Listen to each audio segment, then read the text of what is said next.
Hello and welcome to the Thursday, January 16th, 2025 edition of the SANS Internet Storm Center's Stormcast. My name is Johannes Ulrich and today I'm recording from Jacksonville, Florida.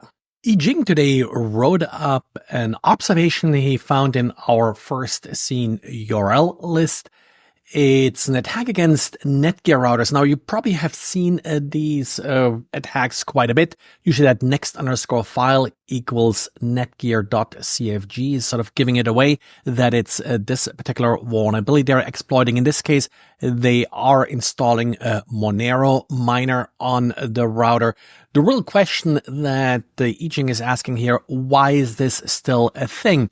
Given that the vulnerability is 12 years old, even if you had a router, was never patched, highly likely that, well, it didn't survive the last 12 years and got sort of, patched by a power surge. The problem here apparently is that even though this vulnerability was discovered back in May of 2013, there was no CVE entry for it until last year. And even earlier this year, there was just sort of an update to this particular CVE entry, which probably sort of renewed some of the interest in this vulnerability, even though, and Jing here showing the graph, we have reports from back early last year, like February, March, there was sort of an increase, and since then it has been slightly increasing, but at a relatively high level.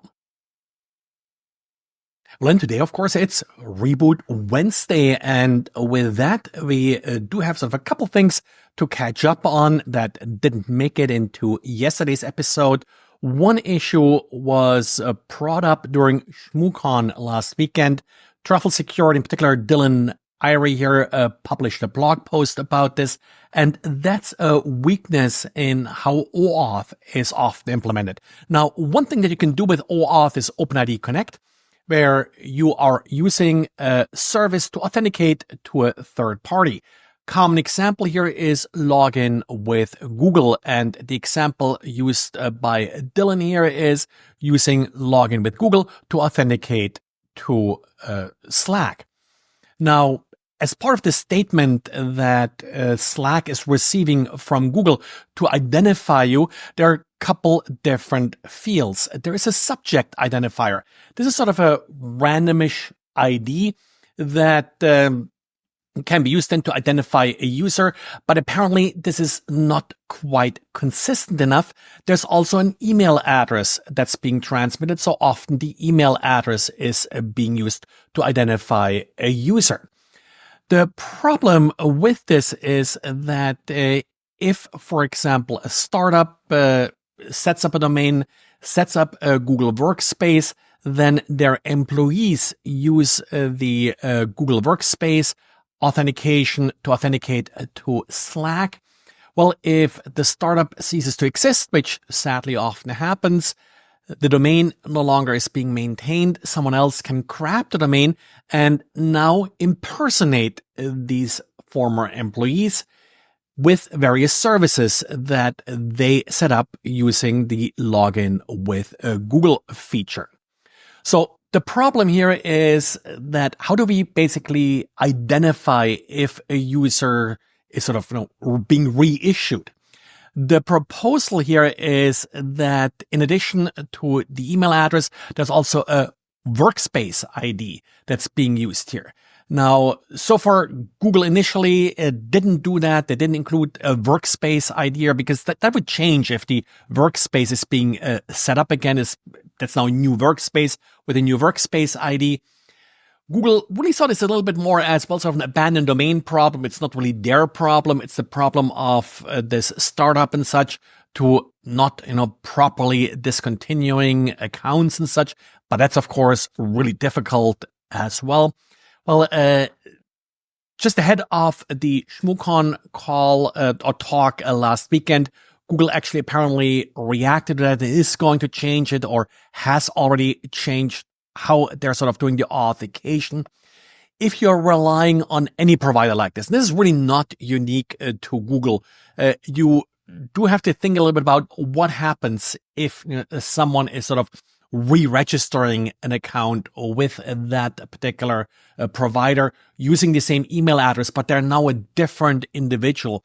Am I able to detect this? How is this provider dealing with it? So if you are integrating something like Google authentication, Facebook authentication, there are a number of different services that basically use the same protocols and likely have very similar problems. Well, then we have an interesting vulnerability, actually 6 different vulnerabilities in rsync. If you're not familiar with rsync, it's commonly used on Linux systems in order to synchronize files between different systems remotely. There is a server part to it that sort of receives requests. It's usually used over SSH and really should only be used over SSH because rsync itself doesn't really offer any encryption. However, there are a couple of issues here, in particular one that allows an attacker to write files outside of the destination directory via symbolic links.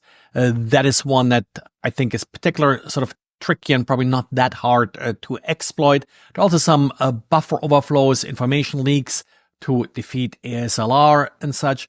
But in particular, the symlink issue, and actually 2 other symlink issues like race conditions and a safe links bypass, these issues are probably related. So get it patched. I saw yesterday that on my Ubuntu systems, a patch was already applied.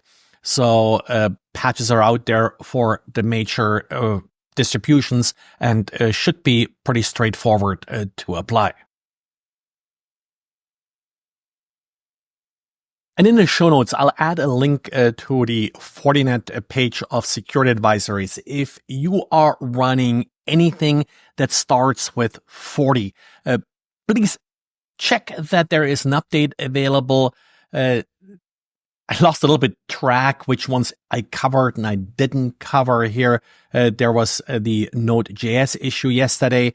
There was also another sort of authentication bypass issue that I don't think I covered yet. 40 switch is affected as well, which I think I forgot to mention yesterday. So please keep these things patched. There's also some news out that some dark websites, of course, are offering thousands of Fortinet device configuration files and username and password combinations. So if you find a device that hasn't been patched in the last month or so, well, go ahead and change the passwords just for sort of due diligence. Well, I forgot to mention earlier when I was talking about Yijing's diary that we got a couple of messages from readers that apparently it triggered Norton antivirus. Not sure exactly why. Probably it's because of the Monero address being quoted here. Basically just stupid signatures, or these days probably not so AI. But either way, sorry if that caused any confusion. As far as I know, our page is still not really all that malicious. Well, and that's it for today. Thanks for listening. By the way, I don't think I've received any comments or reviews on the Apple podcast page this year yet. So if you want to be the first this year, go ahead. I always appreciate these reviews also on other platforms, of course. And feedback, as usual, always welcome. Thanks for listening and talk to you again tomorrow. Bye.